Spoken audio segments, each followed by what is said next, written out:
పార్టీలు వేరైనా అందరూ ఒప్పుకోళ్లే కదా, ఓటేస్తే కాసేపే కదా, ఆ తర్వాత అందరూ కలిసే ఉంటారు కదా.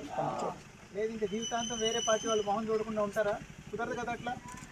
ఇట్లాంటప్పుడు ఎందుకు గొడవలు? ఓటేసేటప్పుడు చక్కగా వేసుకోండి, ప్రశాంతంగా ఉండండి. ఏదైనా ఇబ్బంది అయితే ఎవరైనా తాగొచ్చి గొడవ చేయటం కానీ, మిమ్మల్ని ఇబ్బంది పెట్టడం లేదా రెచ్చగొట్టడం ఇట్లా చేస్తే పోలీసు వాళ్ళకి కంప్లైంట్ చేయండి, మేము చర్యలు తీసుకుంటాం.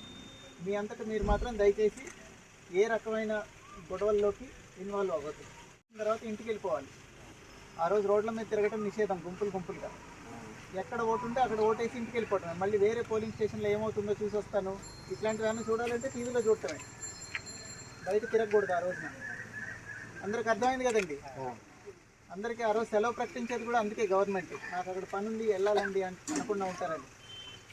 అందరూ గొడవ పడకుండా ప్రశాంతంగా ఉండండి. ఇంకా 4 రోజుల పాటు ప్రశాంతంగా మీ ఎలక్షనీరింగ్ చేసుకోండి. ఆ రోజు చక్కగా ఓటేసుకోండి.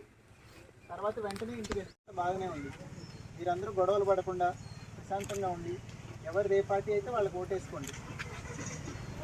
అలా అని పక్క పార్టీ వాళ్ళని ఏమనకూడదు. మీ ఇష్టం మీది, మీ ఓటు హక్కు మీది. అలాగే వేరే వాళ్ళ ఓటు హక్కును కూడా గౌరవించాలి. మిమ్మల్ని ఎవరైనా ఇబ్బంది పెడితే ఎస్ఐ గారు ఉన్నారు ఇక్కడే, ఆయనకి కంప్లైంట్ చేయొచ్చు, మీ సిఐ గారికి చేయొచ్చు, డిఎస్పీ గారికి చేయొచ్చు, నాకు చేయొచ్చు. మాకు ఎవరికైనా కంప్లైంట్ చేయండి, మేము చర్యలు తీసుకుంటాం. మీ అంతటా మీరు గొడవలు పడకండి. మీ ఊర్లో ఎందుకో కొంచెం ఎక్కువ ఆవేశపడుతున్నారని చెప్తున్నారు అందరూ. ఇక్కడ చూసిన వాళ్ళు ఎవరు అట్లా అనిపించట్లేదు, కానీ ఎవరు ఆవేశపడుతున్నారో వాళ్ళకి వెళ్ళి చెప్పండి.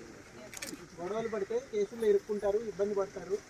ఏదైనా ఇబ్బంది అయితే పోలీసు వారికి కంప్లైంట్ చేయాలి. మనంతటి మనం చట్టాన్ని చేతుల్లో తీసుకొని గొడవలు పడితే ఉపయోగం ఏమి లేదని.